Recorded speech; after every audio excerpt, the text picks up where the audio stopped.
Rolling. We rolling. Now we're rolling. Damage Plan MMA podcast. I'm Jason. As always, my co-host, Mr. Zack Partridge, in the house, bringing you another Fighter Spotlight podcast today. We're welcoming back Mr. Joel Haro, who will be fighting April 30th at the Maverick Center, Fierce Fighting Championship 19. If you haven't gotten your tickets, website's right there below, www.fiercefightingchampionship.com. Get your tickets. Joel, welcome back to the podcast. Thanks for having me back, you guys. I appreciate it. Did you get some new plants back there? Is that some new plants? I think so. Oh, yo, we actually have a little plant holder. I'm a huge Marvel fan, so I don't know if you can see him, but it's a little baby Groot that, has a little plant at the top. Baby Groot, man. All right. So the plant daddy name didn't stick. Exactly. I tried, everybody. Didn't stick. You can't be calling me plant daddy when I don't know any names of these plants that are behind me, But I mean, ask Lord all those. She'll tell you all of them. What's that? You could just name them yourself. That's I Terry. could. This is John. This is little Johnny, Corey, Carrie, Jason, Zack. There we go. I don't want to be named that. No offense. Oh, you guys. El Chapo it is. El Chapo, I guess so. Didn't want to stick either. That didn't. I don't know if that works either because thanks, Cherie. My grandparents heard that you were calling me El Chapo, and they were like, "Oh my gosh, he's a Mexican fighter. He's calling himself El Chapo. That's not a good look." Blah blah blah. My mom told me that. So. Oh, okay. I don't want to. Sorry, El Chapo can't work. Sorry. Okay. Sorry, Mama Haro. Oh boy! Don't say sorry to my Mama Haro. Say sorry to the grandparents, man. Oh, it was the grandparents that said, "Okay." I thought it was the mom. Like, yeah, we don't want to. Yeah. Well, we need to spell it like Chapo, like chop, C-H-O-P. Chop it up. El Chop. Watch out. So, Joel, you're coming off of a couple big pro wins in the Fierce Cage.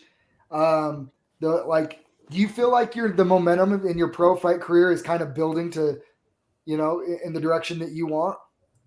I think so. I mean, if I know, Zack, you haven't seen any of my amateur fights, but I feel like, we talked about it on the first time I was on the podcast when I fought Nate Owens. I went pro at the right time, I feel like, and I just kept that momentum carrying over from my amateur career all the way up to my pro career. So yeah, I would say, the best is yet to come, man, and I can't wait to display my my new skills that I've been working on, sharpening everything out. So there goes Pedro. Coach says it's El Chapo.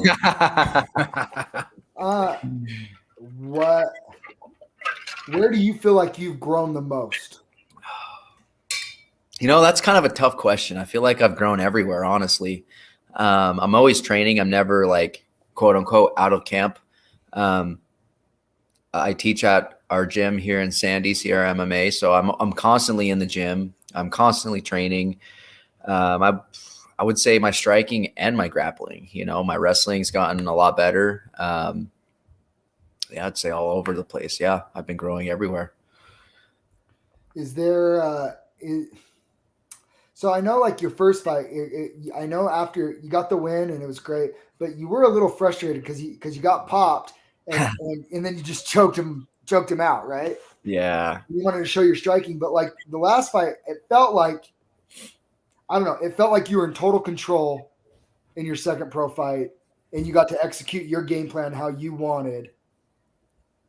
Sometimes it kind of takes the right dance partner to be able to show everything you want to show. For sure. I agree. I totally agree. Going back to that first fight, I was very upset on how I won. But, like you said, a win's a win. You got a first round finish, but yeah. First round finish ain't bad at all. The second one definitely went in my favor. That one was a tough one. I'm not going to lie. I was glad I was able to make the adjustments mid-fight and, come away with the win and the finish. So, but I feel like, this fight's going to be a really good fight for the both of us, not just for me, but for Steven as well. He does have a lot of, I guess, pro fights. That's all right. I've got close to 20 fights as well. So, I mean, I'm not too worried about the experience. It's going to be a good night of fights. Our fight's going to be the fight of the night, of course. And I can't wait to step in the ring with him and battle it out,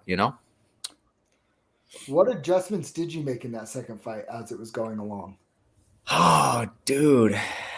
Well, I didn't expect him to be that long, honestly. Like, yeah, I knew he was going to be a tall guy, but and I was sparring with 6 foot guys, 5'11" guys, like with the same, I thought was the same range, but he hit me with the first jab. I was like, oh my god, I thought I was correctly out of range, but no, it was hitting my mouth. Like, granted, it wasn't a hard shot, but I was like, okay, well, let's go back to kickboxing and work on my kickboxing, and obviously that showed. And I told Cody when we first made that fight, I was like, I'm just gonna chop him down, man. He's a big guy, he's tall. Might as well chop that tree down. And luckily everything went as planned and it worked out. That was a big fight too, because Kesley was coming off a big short notice fight for LFA, which he won pretty quick fashion, if I'm not mistaken. Oh, yeah. So that was a big fight for both of you guys. Oh, for sure. I remember watching that and I was like, damn, okay, sweet. Yeah. What do you know about Steven? I know he's a brown belt in jiu-jitsu. Okay. I've seen a couple of his fights on YouTube, but they were like from a couple years ago. So I'm expecting a new and improved Steven. I know his record doesn't really look the best, but obviously to me, records don't mean anything. It's a fight. It's a new fight. So I'm just going to go in there and do my thing. And I know he's going to come in here and do his thing. And it's going to be a good fight. I can't wait to punch him, and I'm sure he can't wait to punch me. So, I'm just going to focus on what I need to do to win and do what I've been doing the last 10, 12 years. How big of an advantage do you think it is that you get to teach some classes as well as train as just a normal fighter? Like, I know you teach at Sierra and you train at Sierra, and then you go to a place like Koa and train with Bobby King, and you're just a student there. Like, for sure. What are the benefits of that? So I think I might have 2 answers for you. The whole teaching aspect, I love it just because it forces me to dive deeper into what I'm teaching and what I'm studying, to point out what I'm doing wrong. So I'm not passing it on to my students and being like, just do this, whatever, but I love teaching because of that factor, and in fact, we got a couple of my students fighting this weekend at the FitCon kickboxing fights. I can't wait to see them fight, and they're going to put on a good show. I know that. But to answer the rest of your question, going to train up at Koa Kingdom with Bobby King and everyone up there, like, it's awesome, man. I love it. Yeah, teaching's great, but like when you're no longer the teacher, you're back to being the student. I just feel myself rising above my skill set where I was when I was starting to teach, you know what I mean?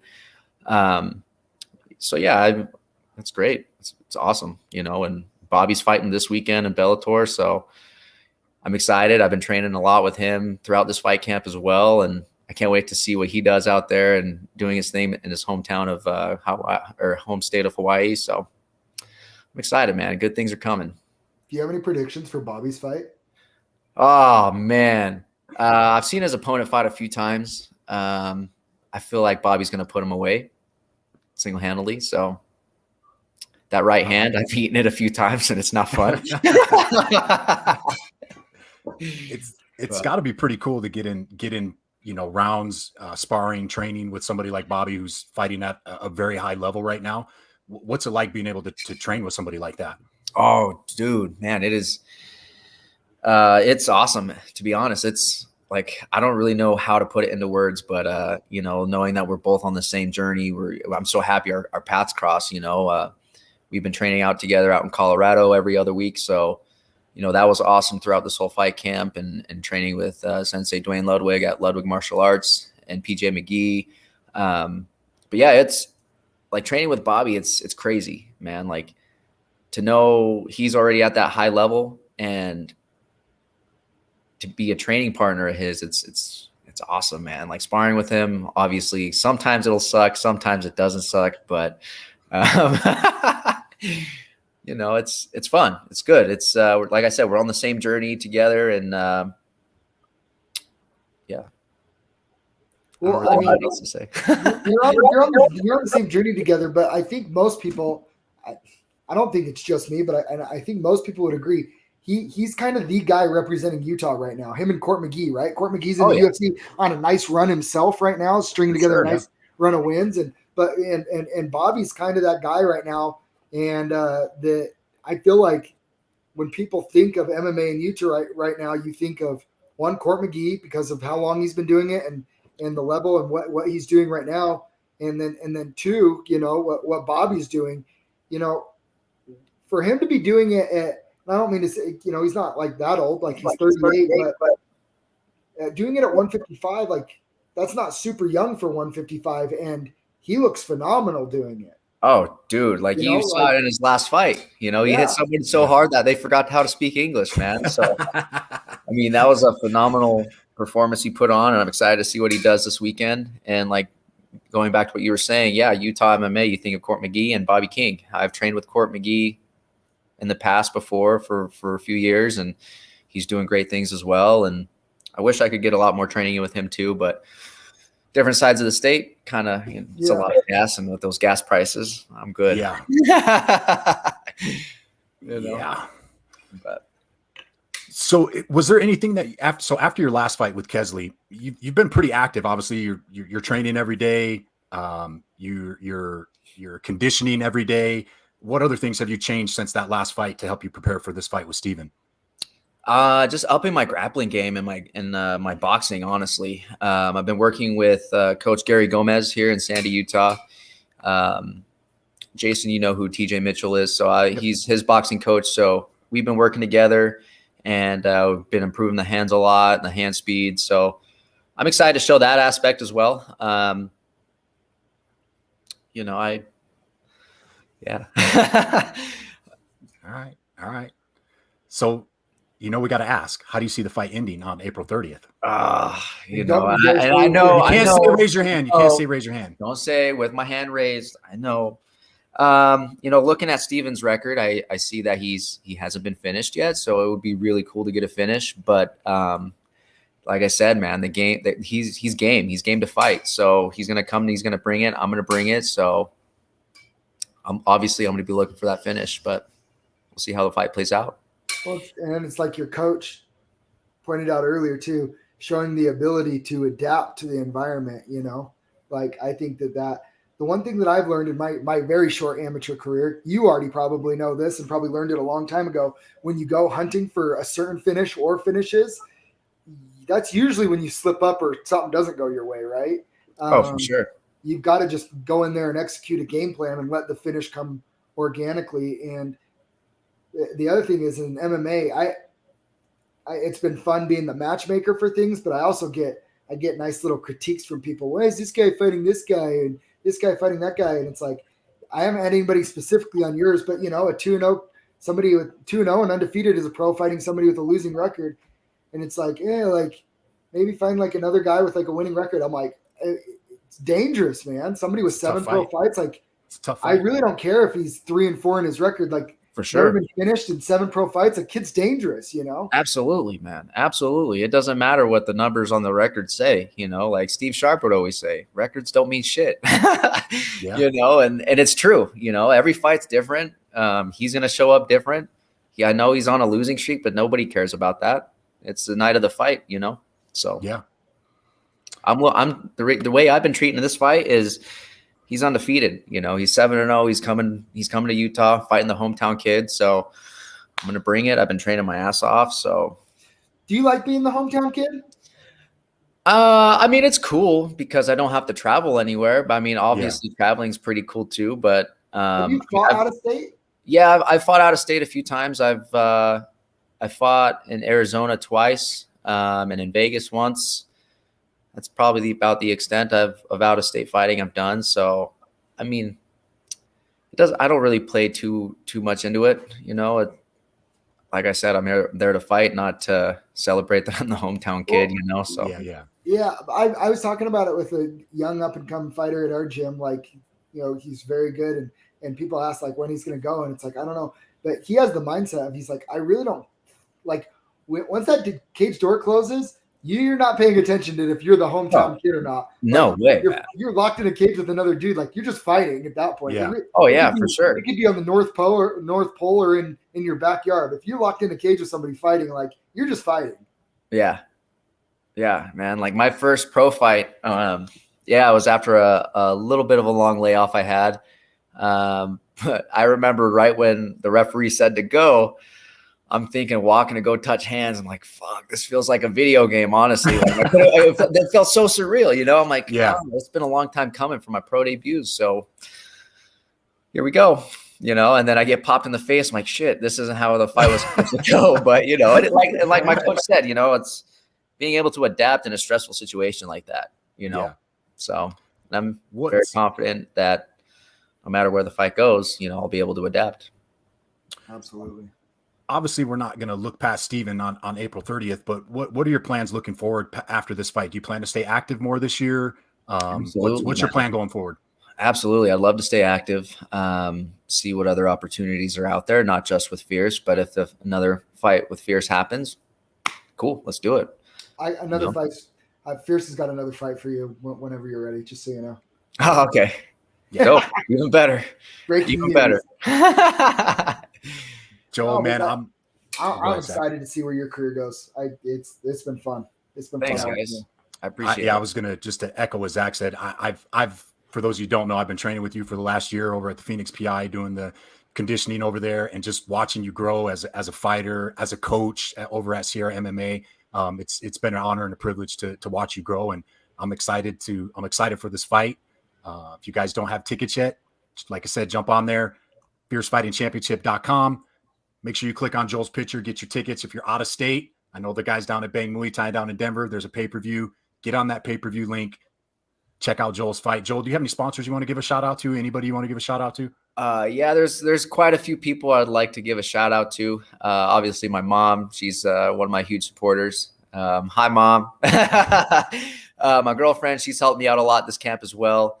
My coaches, Bobby King, Pedro Sierra, and all my training partners at both gyms. I can't do this alone. And with all you guys helping me, I really appreciate that. And my sponsors, True Culture Tattoos, the Lending Co., CBD Essentials. If you guys haven't gotten your tickets, you can purchase them there in store, and they'll give you a 25% discount on your products. Let's see, A-Pro Home Inspections, House of Hookah, Sauced Up Salsa. Go get that sauce. And Zack Partridge, just for, because you're cool. No, I'm saying the Sauced Up Salsa. It's a Sauced Up Salsa shirt. Oh, okay. Yeah. That's right. He doesn't have his glasses on. Shut up. And of course, I got to give a shout out to you guys as well for all you guys do for local MMA and Utah MMA in general. And you, of course, you too, Papa J, for helping me out with my nutrition.